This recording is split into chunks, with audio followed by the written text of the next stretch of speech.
Welcome, curious minds. Today we're taking a deep dive into, well, the fascinating and often chilling side of Japan. You know, it's a nation we think of for incredible innovation, a beautiful aesthetic, deep culture. But beneath all that, there's this older, darker current. A rich tapestry of really unsettling myths, haunting legends, woven right into the history. So where do these stories actually come from? These deeply unsettling tales, what fuels them? We're going to share some of the most terrifying haunted locations from the land of the rising sun. Think of it as a journey into places where the past just refuses to rest, where echoes of tragedy, whisper. It's a real human fascination, isn't it? Being drawn to these kinds of places. And what's compelling is these stories, they're rarely just about, simple scares. They often come from really profound human experiences, tragedy, betrayal, deep injustice. These are the narratives that resonate so deeply. They tap into our own fears, our understanding of suffering. They shape the folklore, sure, but maybe even the very energy of a place. We'll be looking at the stories behind 10 of these locations, really delving into what makes them so unsettling. Okay, let's unpack this then. We're counting down from 10. Starting with the tale of, duty, and just tragic betrayal. Goes way back. At number 10, we've got Okiku's Well. It's at Himeji Castle. Magnificent place. They call it the White Heron Castle because it's so white. But back in the 17th century, it wasn't just beautiful. It was the setting for this really heartbreaking legend, Okiku. She was a servant there, devoted to her lord. Her tragedy really started when she uncovered a plot. One of the retainers was planning to assassinate the lord. She saved his life. But the retainer, this guy, Oyama, he got away and swore revenge. Now, part of Okiku's job was looking after 10 precious gilded plates, really treasured by the lord. So Oyama steals one, frames Okiku for the theft. And the betrayal here, leading to her torture, her murder, sanctioned by the lord she loved. It's just brutal. It is, and that calculated cruelty, the injustice of it all, that's often what fuels the most enduring hauntings. You mentioned justice denied, and that's absolutely key here. So is it the specific type of injustice? No. Or just the raw emotion? That's a great question. I think with Okiku, it's both. Her story isn't just a ghost story, it's almost an indictment, an indictment of that feudal system's capacity for grotesque injustice. Loyalty twisted into betrayal, her haunting specifically challenges that authority, demands a reckoning. It's not just a scare, the emotional trauma plus that systemic injustice, it creates this incredibly powerful, lingering spiritual imprint. The potent imprint, yeah. Her ghost, her yurei, that's the term for a specific kind of Japanese ghost, right? Yeah. Often with unfinished business. Exactly, often seeking resolution or vengeance. So her yurei started haunting the well. And in the early hours, like 2 or 3 a.m., her voice would wake the lord. She'd count the plates, 1, 2, up to 9. Then, before she could hit 10, just this unearthly, ear-piercing scream, wailing. Apparently, this nightly torture drove the lord mad, especially after he found out she was innocent. And people today, visitors, they still report hearing her cries in those quiet, early morning hours. Okiku's story, it speaks to these ancient wrongs. But not all these echoes are from so far back. Sometimes more recent tragedies, just as disturbing, leave their own mark. Our next few places show that pain, well, sticks around regardless of age. Okay, number 9, the Dorado Ruins. These are in Atami Koyomo Park, Hyoji, Tokyo. Was once a popular temple, but they dismantled it in 1983. That was 20 years after an elderly woman was murdered right there. And as if that wasn't enough, back in 73, the body of a university student was dumped there, murdered by a professor she was apparently having an affair with. So the story goes, the spirit of a murdered woman still roams the site, looking for justice, maybe vengeance. Visitors report hearing crying, just crying over the ruins. It feels different, doesn't it? Compared to Okiku. With Dorado, we're talking about more contemporary suffering. It feels more active. It suggests the spirit perhaps trapped in that pain with a very clear, unresolved purpose, justice, release, something. Okiku's yurei is active too, of course, but her stories become woven into the castle's fabric over centuries. The freshness of the trauma at Dorado might make that spiritual echo feel more immediate, more urgent to people. Right. Okay, moving on to number 8, the SSS Curve in Okinawa. This is described as a really desolate path deep in the mountains, and it's incredibly close to a cemetery for a local Ryukyuan religious sect. People who've gone there, they report paranormal photos, strange experiences. There was one story, an elderly resident felt this The strong sense of weight on his shoulders he left pretty quickly. Just sounds like a place that feels heavy, you know? That heaviness is interesting. It's distinct. A cemetery obviously holds individual spirits, but the SSS curve experience, it sounds more like what some call a psychic imprint, or even the stone tape theory, where intense energies or events get absorbed and sort of replay. The accumulated history, the emotion of all those lives and deaths so close by, it can create this pervasive atmospheric haunting, almost a collective energy, not tied to one specific ghost, but the whole location's experience. Huh. So different kinds of energies, active spirits, places just soaked in, past feelings. It really broadens how you think about a place feeling haunted. And speaking of profoundly impacted places, our next one represents a global tragedy, an indelible mark that many believe you can still feel, still hear. Number 7 is Hiroshima. Ground Zero, Monday, August 6, 1945, 8:15 a.m. The bomb, little boy, dropped, instantly killed an estimated 80,000 people. By the end of the year, injuries, radiation, the total was somewhere between 90,000 and 140,000 dead, and 69% of the city's buildings just gone. The actual drop site, Ground Zero, is considered a paranormal hotspot. People talk about residual hauntings, auditory phenomena. Visitors who are maybe more sensitive, they report hearing lingering cries and screams from that day. It really poses the question, doesn't it? Can that level of immense concentrated suffering literally embed itself in a place? The reports from Hiroshima, those lingering sounds, strongly support that stone tape idea. The theory that intense emotional energy, especially from sudden widespread trauma like that, it gets absorbed by the surroundings, the buildings, the ground itself, and then it plays back like a recording for those who can perceive it. It's a residual haunting on a scale that's almost too vast to really comprehend, an echo of mass tragedy. Wow. Okay, so from those huge echoes of the past, let's move to more specific, localized legends, weaving through abandoned spaces, ancient temples.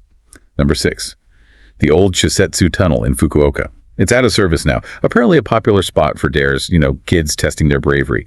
Word is it was the scene of a pretty gruesome murder, and people who go in report hearing this chilling whisper. Just one word. Stop. Just stop. It's simple but incredibly direct, isn't it? Unsettling. Even if it is residual energy, like we were just discussing. An event with that much intense emotion, maybe the victim's final, desperate plea could be powerfully imprinted. It wouldn't necessarily be an intelligent ghost communicating in real time, but a potent echo, a visceral warning, a literal replay of a traumatic moment that still feels real to those who hear it. Makes sense. Okay, number 5 takes us to the Himeji Temple of Amida, Shimonoseki Strait. This temple houses one of Japan's really legendary hauntings, the story of Hoichi, the blind Biwa minstrel. And this isn't just a glimpse of a ghost, it's a whole dramatic interaction, a terrifying ordeal. Oh, Hoichi's tale is a classic. A perfect example of complex Japanese folklore. So Hoichi was this incredibly gifted blind musician living at a Himeji temple. Every night, he's visited by the ghost of a samurai. The samurai demands he play the tale of Heike, a famous epic for his spectral lord and court. Hoichi gets led to what seems like a grand nobleman's house, plays his biwa, moves the ghostly audience to tears. They ask him back night after night, but warn him, keep it secret. But his friend, the temple priest, gets suspicious. Hoichi disappearing every night. The priest has his servants follow Hoichi, and they find him all right, playing furiously, not in a grand hall, but in the middle of the Amida cemetery, surrounded by these eerie grave lights, completely bewitched by the dead. Whoa. So the priest realizes he's dealing with something supernatural, powerful. What did he do? He knew Hoichi was in serious danger, so he came up with a plan. Protection. He painted Hoichi's entire body with the kanji characters of the Heart Sutra. That's a powerful Buddhist text, believed to offer spiritual protection. Then he tells Hoichi, tonight, when they call, stay absolutely silent. Don't move. So the samurai ghost calls. Hoichi stays silent. The ghost approaches, looks for him, but can't see him because of the sutra painted all over his body. Except the priest missed a spot. He forgot to paint Hoichi's ears, so the ghost could only see the ears. And in this horrifying consequence, the samurai rips off Hoichi's ears as proof they were the only visible part, then vanishes. Ripped off his ears. That's incredibly brutal. And so visual. What does a detail like that tell us about these interactions in folklore? It's essential, that visceral detail. It really highlights human vulnerability against the supernatural. And it shows that even powerful protection, like the sutra, can be flawed if not perfectly applied, leading to terrifying results. It underlines that these spirits aren't just passive echoes. They're active, they have goals, and they can be brutally efficient. Folklore often emphasizes that protective measures have to be absolute, right? Because the spirit will exploit any loophole. Okay. Moving on now to locations that hint at maybe broader patterns of mystery. inexplicable stuff, some tied to pretty significant historical events. Number 4 is the Round Schoolhouse Ruins by Bay Orido. It's this circular schoolhouse, documented as abandoned and haunted. The stories claim that people who dare go inside, they either come out completely insane or they just vanish. Yeah. Forever. Yeah, that's a different level, isn't it? Not just seeing a ghost. Places like the Round Schoolhouse, they suggest something beyond individual spirits. Almost like the place itself is malevolent. Maybe it's absorbed so much negative energy over time, trauma, despair, entrapment, that it becomes like a spiritual black hole.